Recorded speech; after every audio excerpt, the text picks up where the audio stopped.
C'était une journée venteuse d'automne à Cap-des-Rosiers. Moi et David, on regardait les bateaux passer au large quand l'histoire d'un célèbre naufrage m'est revenue.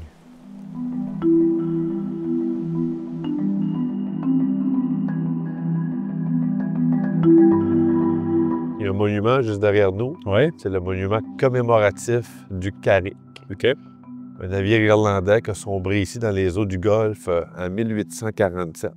47. OK. Ouais, Au 19e siècle. Le 19e siècle.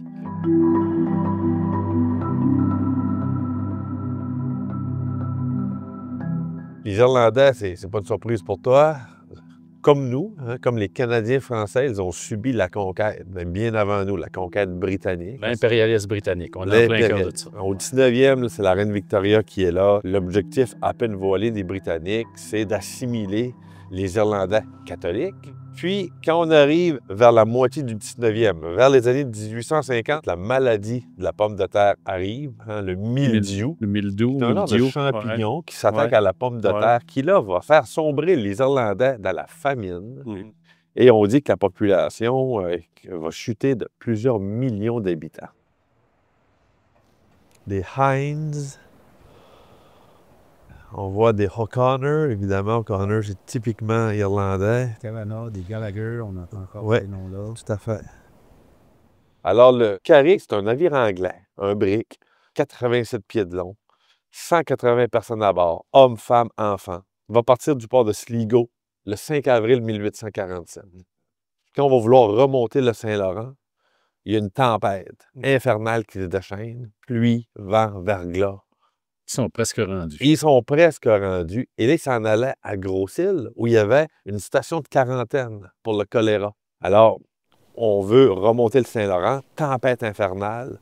Ils vont carrément s'écraser sur les récifs au large de Cap-des-Rosiers. On est en avril, ça ne pas être chaud. Et sur 180 personnes à bord, il y en a 48 qui vont survivre. Ouais, quand le sort s'acharne sur eux. C'est tout un drame. C'est tout un drame. Ouais. 48 survivants, David, une douzaine d'entre eux vont décider de rester ici. Moi, je ne vais pas plus loin. Je reste ici. Là, je les comprends aussi. Alors, une douzaine qui vont s'installer dans le secteur. Donc, Cap-aux-Eaux, Anse-au-Griffon, Rivière-au-Renard, Cap-des-Rosiers. La famille Kavanagh, avec un Kavanagh, K, oui. va s'enraciner Ouais. ici même, à Cap-des-Rosiers.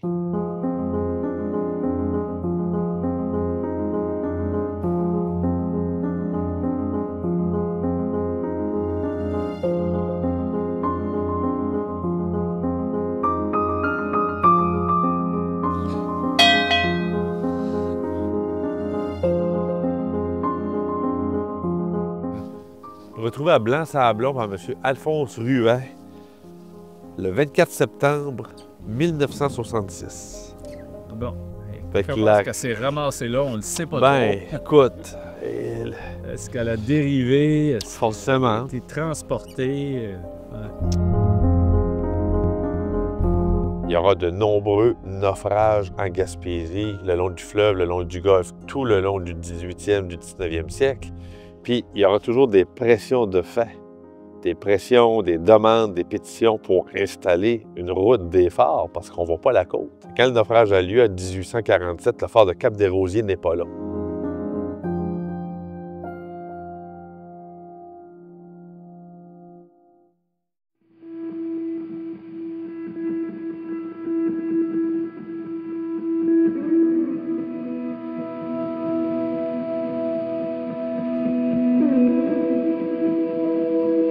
Après notre arrêt au monument du Carrick, on a continué notre marche vers le phare, la sentinelle qui marque l'entrée vers l'intérieur du pays.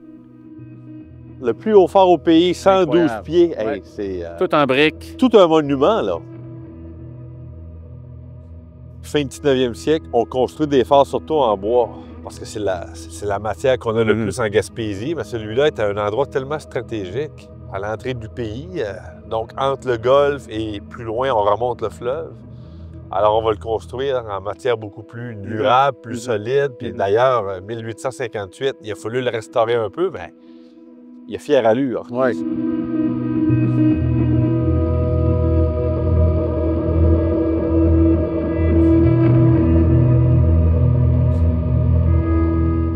Le Carrick. Le Carrick, oui. Quelle année? 47. 1847. Alors, 11 ans plus tard. tu sais, quand on dit que ça prend des... C'est long. Ouais. En politique, il faut s'armer de patience. Il y aura des pétitions de toutes sortes, des pressions, des revendications qui font que ça va quand même prendre 11 années Ouais. avant qu'il y ait un phare qui arrive ici. Puis on est loin d'avoir des chemins ou des routes carrossables à l'époque. Tout le monde se déplace en barque, en bateau à vapeur, en navire, en goélette. Alors, c'était la route. Puis ça a pris une sentinelle comme ça pour réduire ces drames-là.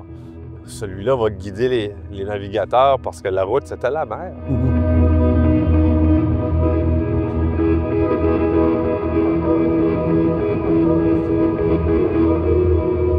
Savez-vous combien ça prend d'Irlandais pour changer une ampoule? 16. Un qui tient l'ampoule, puis les 15 autres qui boivent du whisky jusqu'à temps que la pièce se mette à tourner.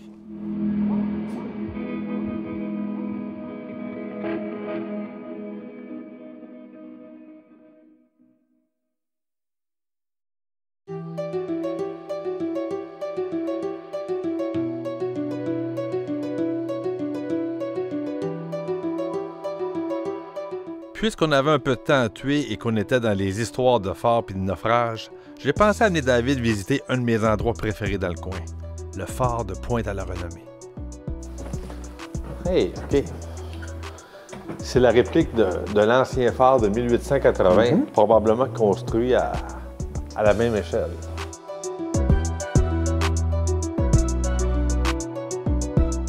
Regarde la maquette. Beaucoup d'installations, hein? Ben, à l'époque, le gardien de phare, il habite ici, là, Oui. avec sa famille. Là.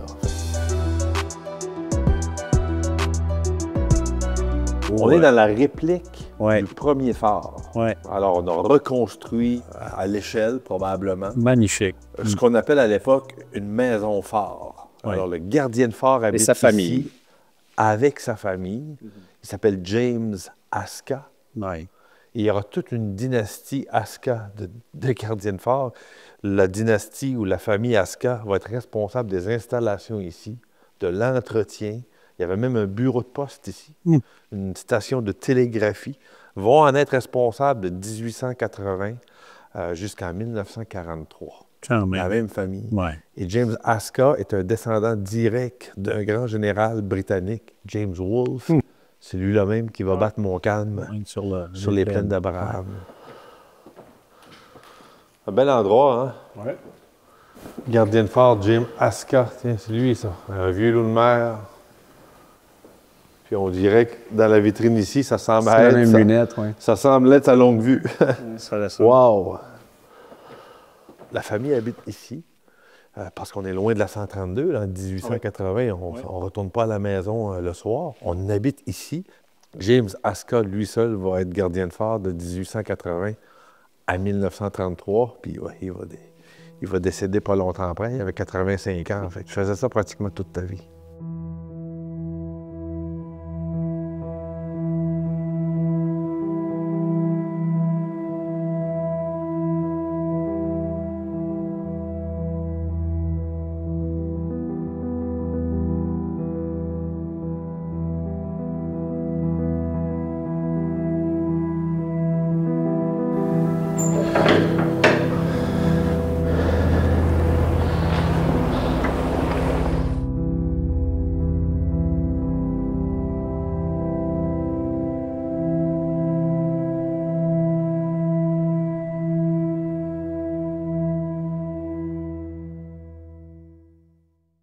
Ce qui est intéressant, qui marque le lieu, c'est la station Marconi, qui est juste à côté.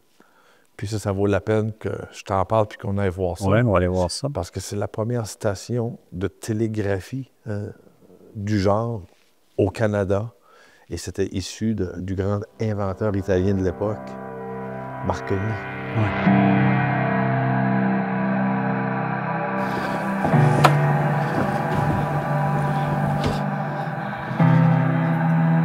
Création du système de radiotélégraphie maritime, ici en 1904. Oui, c'est vraiment reconnu comme un événement historique. La Marconi Wireless Telegraph Company établit la première des 6 stations maritimes canadiennes. Fame Point, Pointe-à-la-Renommée, station Marconi en 1915. Voilà, OK.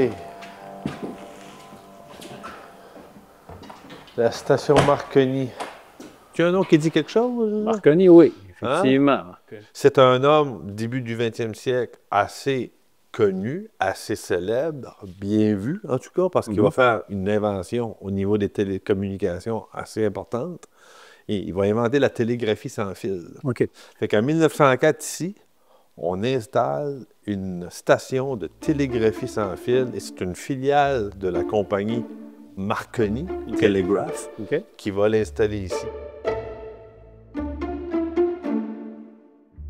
On veut, premièrement, diminuer le nombre de naufrages, mais on veut aussi porter en aide aux marins, aux navigateurs victimes de naufrages, communiquer avec un bateau à haute mer. Oui. C'était pas possible avant. Alors, on arrive avec cette innovation-là. Et en juin 1904, on établit une première communication avec un navire qui est le Parisian, qui va passer tout près de la côte.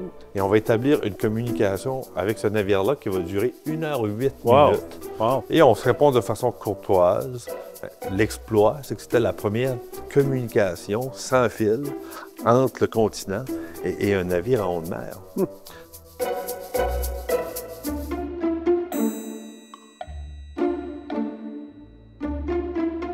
Durant la guerre, c'est forcément un atout, là.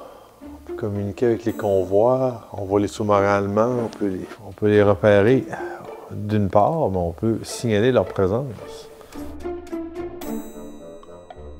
Durant la guerre, la station va jouer un rôle crucial. J'imagine. Hein? Un rôle de surveillance, un rôle d'information. Première guerre mondiale, ici, là, il y a même un campement militaire, il y a des installations. Pour la première? Oui, Première guerre mondiale. tout à fait. Ah oui. Et on est là pour informer le gouvernement, les alliés, de ce qui pourrait se passer comme activité en mer, surtout provenant de l'ennemi. OK. Et durant la Deuxième Guerre, surtout, ben là c'est les majeur. fameux U-boats allemands. La bataille du Saint-Laurent, là. La bataille du Saint-Laurent qui s'inscrit dans la bataille de l'Atlantique, OK. où est-ce qu'il va y avoir des U-boats allemands qui vont sillonner les eaux du Golfe, dont le U-517, qui va faire des ravages considérables, David, parce qu'en mai 1942, il y a 2 navires alliés, convois, qui partaient de Montréal en direction de l'Europe pour ravitailler l'Europe, qui seront torpillés et coulés par le U-517, qui va faire des victimes que la population d'ici, de Lançavalo, de Cloridome, vont secourir. Il y a des photographies qui existent où les marins sont souillés d'huile, les survivants. Il y aura une 50aine de survivants qu'on va aider. Puis c'est sûr que la télégraphie sans fil pour communiquer était hyper précieuse.